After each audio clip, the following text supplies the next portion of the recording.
Good morning. Wow, that was so great to hear the bells in our church. So I want to welcome you to First Church Unitarian of Littleton, Mass. And I'm Karen Tucker-Barisano. I'm a member both of the Standing Committee and the Religious Education Committee. I'm so happy to be here with you this morning. And we have a few announcements we'd like to share from Community Matters. First of all, I'm so blessed to be part of the RE team, and they have been knocking it out of the park over the last few months. We've had in-person gatherings and once a month Zoom class before our service. And I want to call your attention to a few important dates. First of all, we'll have a Zoom gathering next Sunday, the 22nd. And please note, we'll be starting at 8:45 instead of 9 o'clock. And we have a special guest. Lorinda Morimoto is going to demonstrate to all of us, the children, to all of us, how to sign the Spirit of Life. In December, we have two dates. One is Friday, December 4th at the church with a rain/snow backup date of Monday, the December 7th. And our monthly Zoom gathering will be December 20. Phil has let us know that as of November 11, we have received almost $80,000 toward pledges of $178,574. And this unbelievably represents 44.7% of our pledges for the FY21. Last year, we were at 34%. So thank you everyone for your proactive support. This is so awesome. And if you want to check on your own pledge, just contact Prizzle and you can find her contact information in the directory. We're going to have a virtual Thanksgiving gathering. And so this is an opportunity to join together before the holiday, next Friday. Yeah, that would be Friday the 20th, I should say, at 7 p.m. And bring a beverage of your choice, and we'll have time for a prayer and chat together. The Zoom link will be sent out in advance. And if you have any questions, please contact Lori Lacascio. Finally, on our church calendar, the church building may be closed right now, but we know that there are upcoming events for the new church year, and we'd really like to include them on our calendar. So the way you can do that is go to the happening section of the FCU website, and you can submit a space request, but skip over space requested section and instead enter in the notes, whether it's Zoom or offsite. And if you have questions, please contact the office. And make sure over the next few months to check our upcoming events on the calendar. So thank you, and I wish you a wonderful and blessed week. And I'll now turn it over to Molly and Reverend Laura.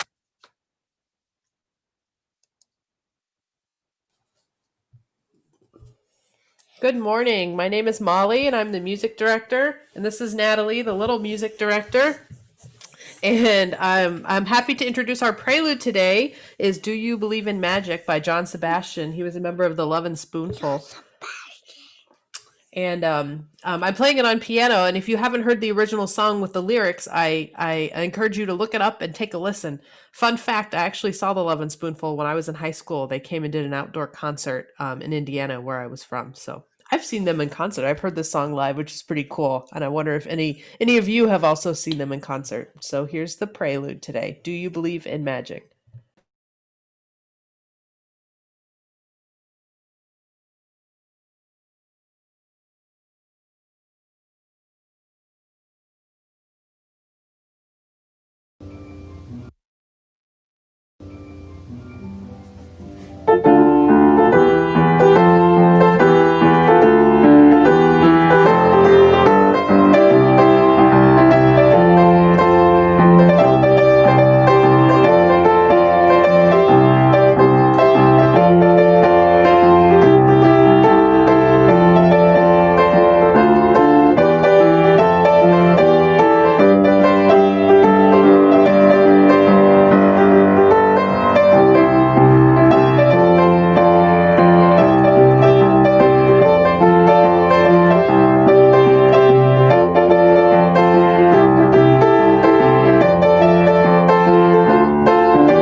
The great sea has set me in motion, set me adrift, moving me like a weed in a river.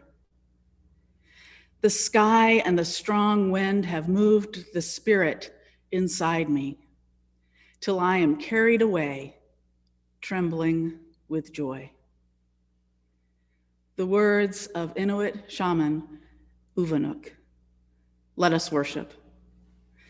Now is the time in the service for lighting our chalice. If you have a candle or a chalice at home, you can get ready to light them. And we will be led in the chalice lighting and the reading of our covenant by Julian Poyner.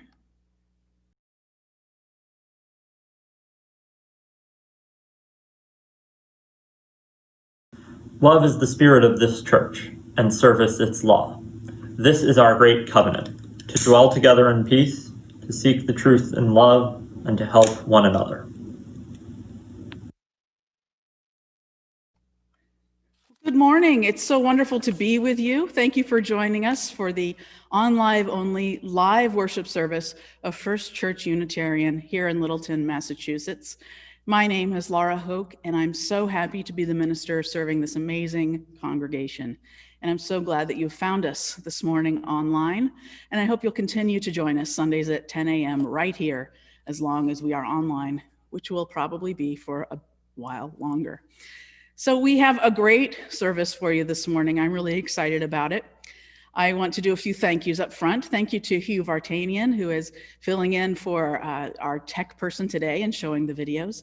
Thank you to Karen Tucker-Barisano for doing our Community Matters this morning. Thank you, of course, to Julian Poyner for doing our covenant and chalice lighting. Thank you to Debbie Eston, who will be doing our Time for All Ages this morning. Thank you to Molly Lozeau for the music. And finally, last but not least, thank you to Lori Locascio. Lori not only will be preaching this morning, but also she really carefully selected all the worship elements this morning. So she did a great job of finding songs and the reading and all sorts of things. So thank you so much, Lori, for the time you put into this. And thank you, Molly, also for being such a good sight reader that you can immediately play whatever we need played. It's just great. So with that, I will leave it to Molly to introduce our opening song, Strawberry Fields Forever. Hello, our opening song is Strawberry Fields Forever. It is a song by John Lennon and Paul McCartney, a Beatles song. Came out on in 1967 before Magical Mystery Tour, if you are a Beatles fan. You'll see the words on your screen. You're more than welcome to sing along with me. And we repeat back to the chorus a couple times, which is listed at the very beginning.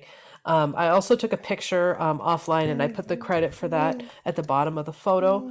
And the one last thing I want to let you know is I've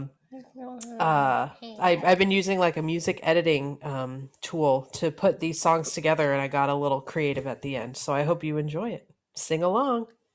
Sing along, enjoy.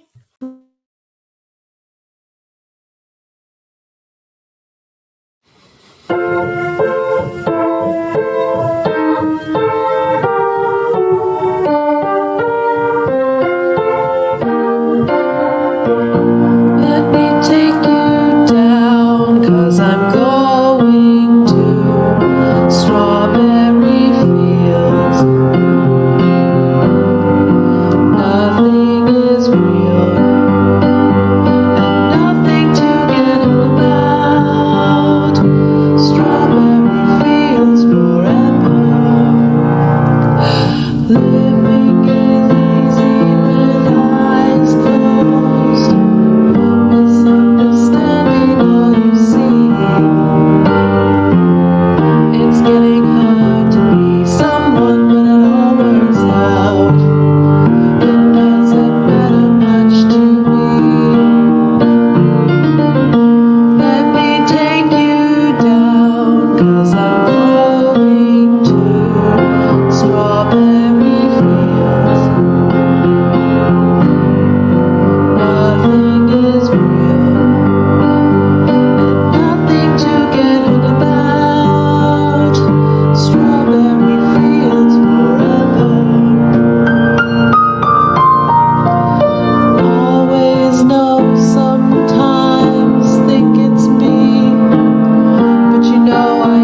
Wow. All right. That was awesome.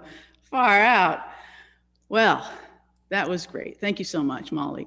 Okay, now it's my pleasure to introduce to you. First, it's a double part Time for All Ages. First is an RE showcase video, about 2.5 minutes, showing you what we got up to on Friday, November 6th. You'll see it was a great day. Thank you to everyone who was there. And you'll see that first, and then right after that, you'll see our Time for All Ages story this morning told by Debbie Eston. I want you to know that Friday's adventure that you'll see was very much led by Emily Welsh, who has been basically our unpaid interim DRE and has done a fabulous job. So you'll see. Enjoy.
Good morning. It's nice to virtually see you. This morning I'm sharing an ancient tale from India of the story of the 6 blind men, adapted in 1995 for modern children by Phil Shapiro. Once upon a time, in a faraway land, there lived 6 blind men. Each of them was very wise. Each of them had gone to school and read lots of books in Braille. They knew so much about so many things that people would often come from miles around to get their advice. They were happy to share whatever they knew with the people who asked them thoughtful questions. One day, these 6 wise blind men went for a walk in the zoo. That day, the zookeeper was worrying about all of her many troubles. The night before, she had had an argument with her husband, and her children had been misbehaving all day.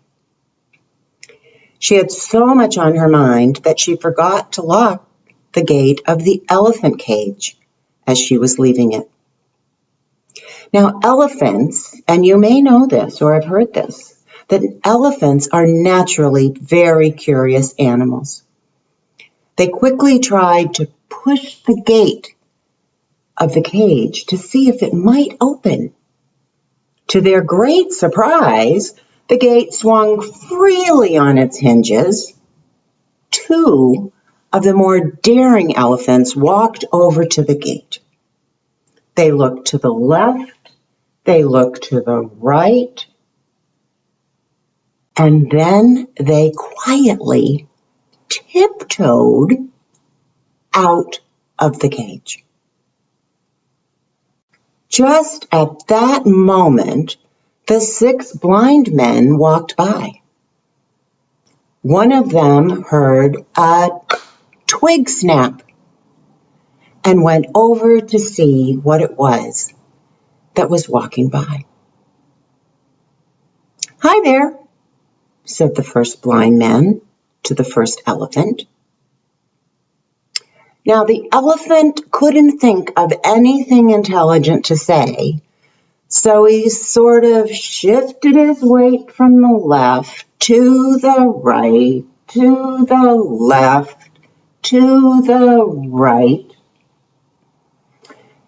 And that blind man walked over to see if this big silent person needed any help. And then, with a big bump, he walked right into the side of the elephant. He put out his arms on either side, but all he could feel was the body of the elephant. "Boy," said the first blind man, "I think I must have walked into a wall." Now, the second blind man was becoming more and more curious about what was happening. He walked over to the front of the elephant and grabbed hold of the trunk. So he quickly let go and shouted, "It's not a wall, it's a snake. We should step back in case it's poisonous." The third man quickly decided to find out what was going on and to tell his friends what they had walked into. He walked over to the back of the elephant and he touched the tail. "No, this is no wall. This is no snake. You are both wrong once again. I know for sure. This is a rope." Well, the fourth man sighed as he knew how stubborn his friends could be.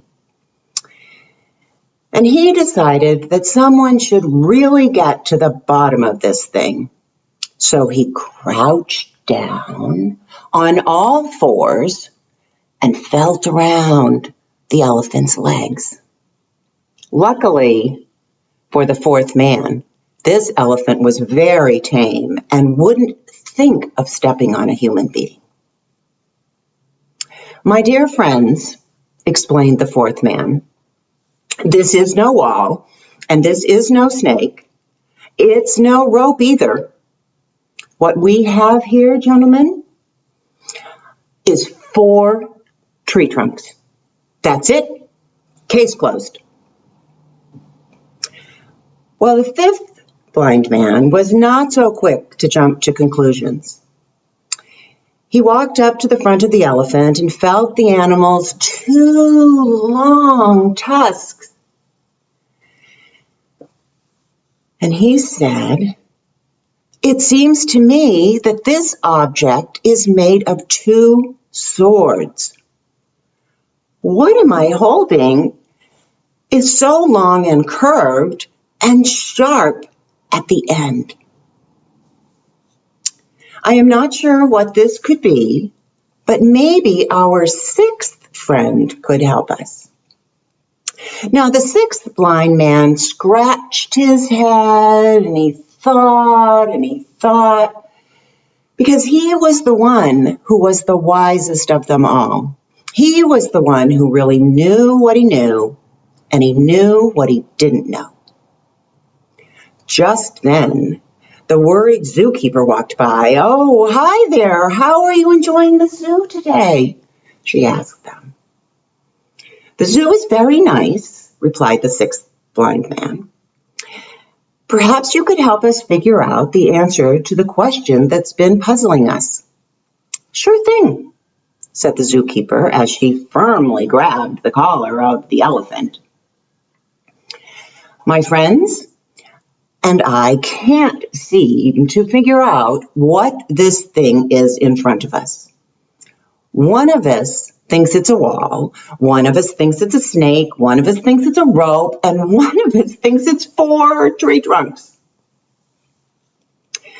How can one thing seem so different to 5 different people?" "Well," said the zookeeper, "you are all right. This elephant seems like something different to each of you. And the only way to know what this thing really is to do exactly what you've done. Only by sharing what each of you knows can you possibly reach a true understanding." The 6 wise men had to agree with this wisdom of the zookeeper.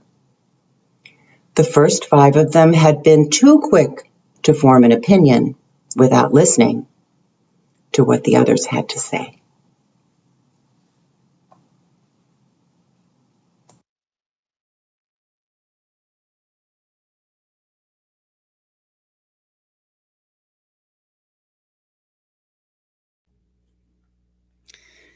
Thank you so much, Debbie, for sharing that modern variation on that great ancient story. I hope the kids got to take that in today, along with the rest of us. This congregation, as you know, is self-supporting. We provide our own funds for our good works here for each other and to the community at large. We rely on the generosity of members and friends to keep us going, donating time and talent, as well as treasure when they are able. So if you would like to make an offering this morning or send in a pledge check, you will see the address here, as well as the website. You can go to the website, click on the yellow donation button, and see all the ins and outs of donating online if you choose to do that. So thank you for your generosity, and this morning's offering will now be given and received in grateful appreciation.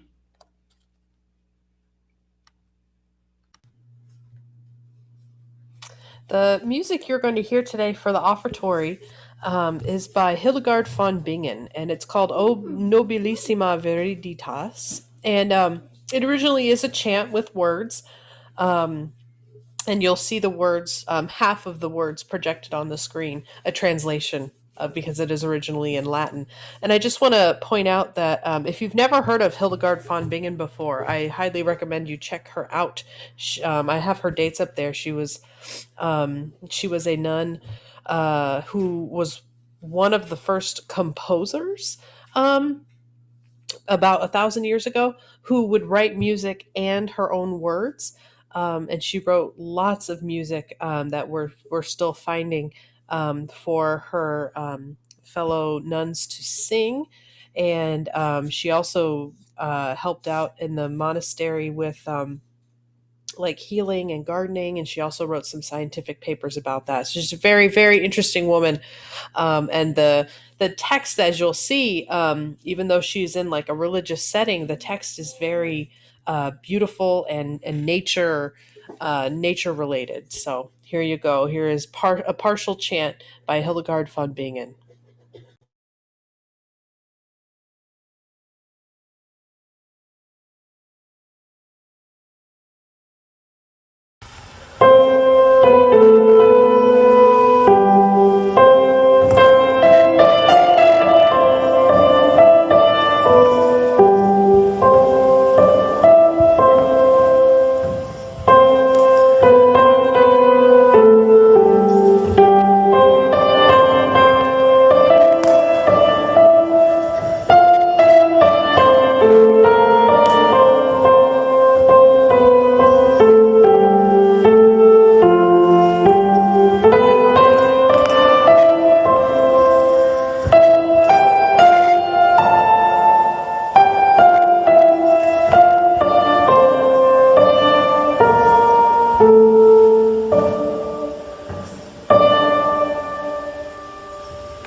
Thank you, Molly, for that offertory.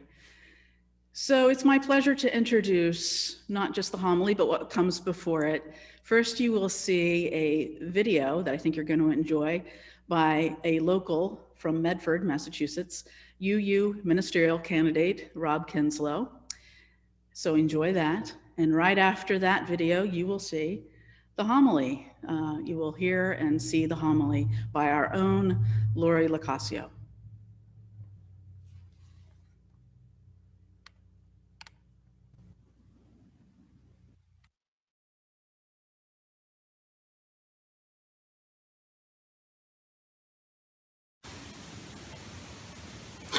I'd like to show you a little mystery with 3 cards. It's a little mystery, but it's not unlike a big mystery of our lives, which is why is it so hard sometimes to find what we're looking for? Let me show you. So I've got 3 cards here. This is the 3 of clubs, this is the ace of hearts, and the 2 of clubs. This is known as the 3-card Monte, and what happens is that the dealer will take these cards, and it looks like they're just shuffling them around a little bit. Not much, but before you know it, the ace has changed places and it's over here instead of in the middle. So I'm going to show you how this is done. I'm going to slow it way down so you can follow the ace very easily. When I count to 3, you say go. And don't worry, I'll hear you across this vast desert digital wasteland we've been thrust into. So 1, 2, 3. I heard you. Go. There's the ace, there's the 3, there's the 2. Where's the ace? A lot of people think it's here, but that's actually the 3. The 2 is over here. The ace is now in the middle. I know what the problem is. You didn't see the secret move. I'm going to show you that right now. I'm going to take the ace and I'll put it in the middle. And I'll put the 2 black cards on either side. And here is the secret move. Watch carefully.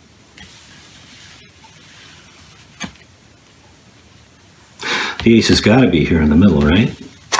But that's the 3. And the 2 is here. No, the ace is over here. But I know what the problem is. There's 3 cards. I'm always talking. It's kind of confusing. Why don't we reduce the odds in your favor? I'll tell you what. I'll take the 3. I'll put it over here. I'll take the ace and the 2, and I'll just work with them. That way, you have a 50-50 shot. There's the red card, there's the black card. The red card is on top. Okay? Watch as I do the secret move. Where's the red card? Because it's not here. No, it's over here. And so the lesson is that when we need to find what we're looking for, we need to conduct a deeper search for truth and meaning. We have to keep looking, because you never know where that ace of hearts is going to end up. And that's a mystery to me.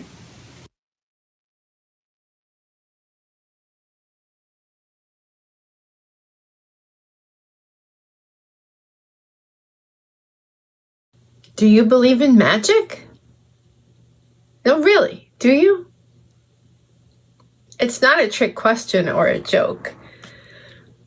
Some of you might answer, no, of course I don't. That is a ridiculous question. Magic doesn't exist. It's an illusion. Some of you might just laugh at the idea, believing magic is childish and silly. And only naive or stupid people would believe in it. And you, of course, are not naive or stupid. Some of you might answer yes, but you are too embarrassed to admit it. And some of you answer a resounding yes. But what are you agreeing to? What is magic anyway? And why am I talking about it in a church service? Unitarian Universalism affirms and promotes 7 principles as strong values and moral guides. And the 4th principle is a free and responsible search for truth and meaning. To affirm and promote these 7 principles, our living tradition draws on 6 broad sources, including wisdom from world's religions and the words and deeds of prophetic people. But the very first source listed is, and I quote, direct experience of that transcending mystery and wonder, which moves us to a renewal of the spirit and an openness to the forces which create and uphold life. How often do you have direct experiences of transcending mystery and wonder? Recently? So back to my prior question, what is magic? Keep in mind a phrase you may have heard, perception is reality. To be more specific, your perception is your reality. At the most basic level, we make observations and interpret them based on our past experiences and learned meanings. Imagine walking down a path in the woods and snow starts to fall. You directly observe the snow falling, and because you know what snow is, you conclude it is snowing. And if you wake up from a lovely, restful sleep, look out your window and see everything coated in white, fluffy stuff, you can pretty well conclude that it snowed while you were sleeping without actually going outside to verify that that white, fluffy stuff is indeed snow. Most of the time, we are unaware of this 2-step process of observation and interpretation. It's how we function in the world. I know my mind would be very tired at the end of the day, and I would get far less done if I had to consciously analyze every bit of input. And part of how we typically function in this world is to make assumptions and conclusions about the input we receive. We see boot prints in the mud and assume someone walked there. But you could be wrong. There is some risk in making assumptions. Someone could have just passed by with boots on the end of 2 poles and made fake tracks in the mud. I remember a Looney Tunes cartoon where Daffy Duck lured Elmer Fudd to Bunny Bugs's warren with fake rabbit footprints. So our biases also come into play when we're making assumptions, whether we're aware of them or not. Without any evidence whatsoever, you may assume it is a fact that a particular person is good in math or is violent, merely based on their name or their appearance. Then you can see something plain as day, like this piece of art I made. It is very simple. It is ink on paper. But what is it? What happens when you cannot immediately draw a conclusion based on your perception? You use your imagination to fill in the gaps. You might be uncomfortable with this not knowing and reject that art as stupid. Or you might experience it for a few moments and then see what you think, realizing that there really is no right or wrong answer. I showed this very piece of art to 3 other artists in a workshop that we were in. So after about 30 seconds to just really look at it, take it in, experience it, one person was reminded of fire and flames and a match, just kind of a neutral observation. Another saw a happy dog face with a nose and a snout and smiling black lips. And that made them very happy. They had happy dog memories. And then the third said they had no idea how to interpret this, but they sensed danger. They felt threatened in a way by the image, and they couldn't look at it anymore and needed to look away. And they were all right in their experiences because the same object was interpreted by their brains to have three totally different experiences. Now, you can take this to extremes. You could lose confidence in your perceptions and your understanding of them and not trust anything. You would live in a world of fear and anxiety, not knowing who or what to trust. And you could blindly trust everything, having no discernment whatsoever, and subscribe to every theory that comes your way. You could use your wildly creative imagination to fill in all the gaps of everything you don't know. Even though your explanation makes sense to you, it might not bear any resemblance to reality. So to function as humans, we need to find some middle ground. To trust our senses, be educated, keep a healthy skepticism, question our assumptions, and proceed with our life purpose. Then in comes the magician who sets up a situation where you clearly can trust your senses. You follow those cards. You know what playing cards are. You have handled playing cards in the past. You have good eyes. You know that the magician is trying to trick you, so you look extra carefully, barely blinking, and you are sure you know where that red ace of hearts is. And boom, you witness something to the contrary. How do you react? Or you are sure that that big black hat is empty, and wouldn't you know it, a white rabbit comes out. How do you react?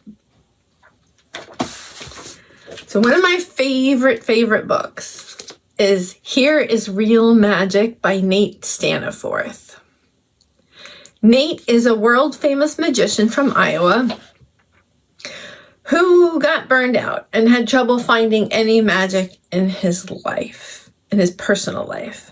This book documents his travels all around India and his interactions with a clan of street magicians who trace their lineage back 3,000 years. Nate writes about witnessing the look of wonder and awe on most of the faces in his audience as they witness something astonishing. He sees their facades dissolve and a childlike innocence and joy take over their faces, even if just for a short moment. Nate doesn't think the magician's role is to deceive, but to set up an experience as a vehicle to allow access to a greater mystery. So a fantastic magic trick can be an easy way to be amazed. Look some up on YouTube. You can look up Nate Staniforth on YouTube and be amazed. A magic trick can allow you to directly experience that transcending mystery and wonder I talked about earlier. But everyday experiences can also be transcendent. How can you find moments of magic every day? So I invite you to be humble. Directly engage in the world with an open mind and all of your senses. Take it in. Remember, others may perceive the same exact thing very differently from you. Seek out new experiences with curiosity. Allow yourself to be moved. Delight in that mystery. Life is more fun that way. Nate and I encourage you to welcome more awe into your lives, to marvel in the everyday, and to seek magic all around you. I will conclude with the words of Nate Staniforth, and I quote, "Wonder, astonishment, magic.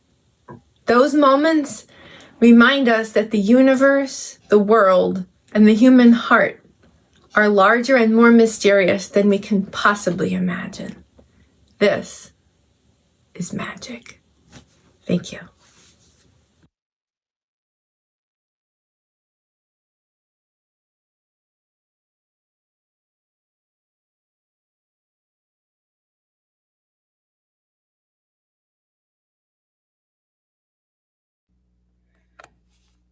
Our closing hymn, you will see, is 375, and enjoy.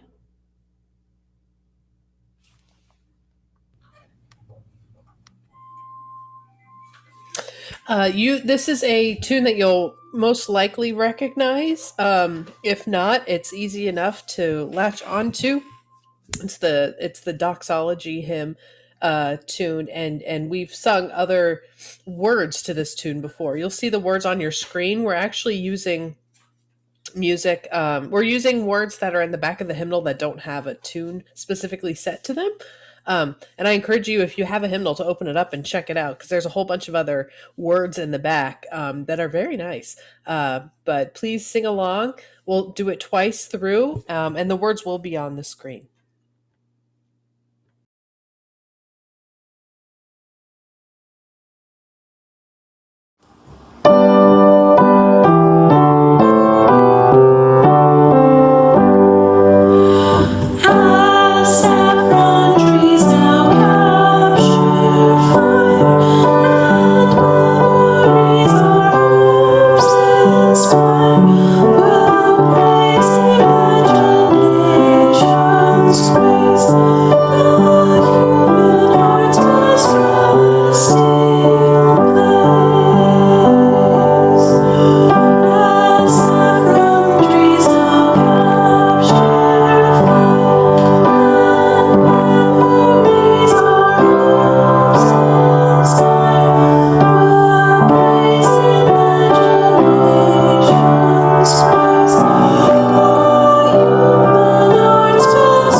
Thank you so much, Lori, for that wonderful homily and inspiration and food for thought.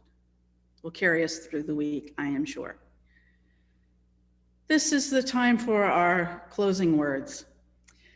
If you were here in the sanctuary with me, we would form a circle and hold hands. We can't do that right now, so I invite you, as always, if you're with somebody and you can safely hold hands, I invite you to do that. If you are alone in a room, as I am here alone in the sanctuary, I invite you to put your hands together and feel that warmth as we hear our closing words. Friends, look around. All around is magic. Everything is a miracle. We and all we see are stardust, the magical creations of the universe. Experience it, the transcending mystery. Feel the wonder. Know that no two people have the same experience. We're all living in the same world, but no two of us are experiencing the same world. The Buddha said, "It is your mind that creates this world." Enjoy the magic, enjoy the mystery, and go in peace.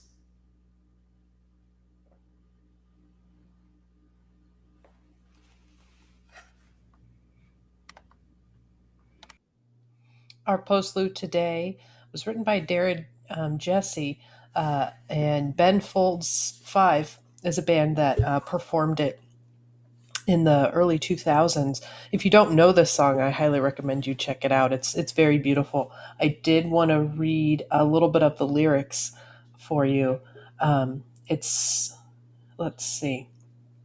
One of the verses is, "Saw you last night, dance by the light of the moon, stars in your eyes, free from the life that you knew." And it goes on to say, "You are the magic that holds the sky up from the ground. You are the breath that blows these cool winds round. Trading places with an angel. I saw you last night."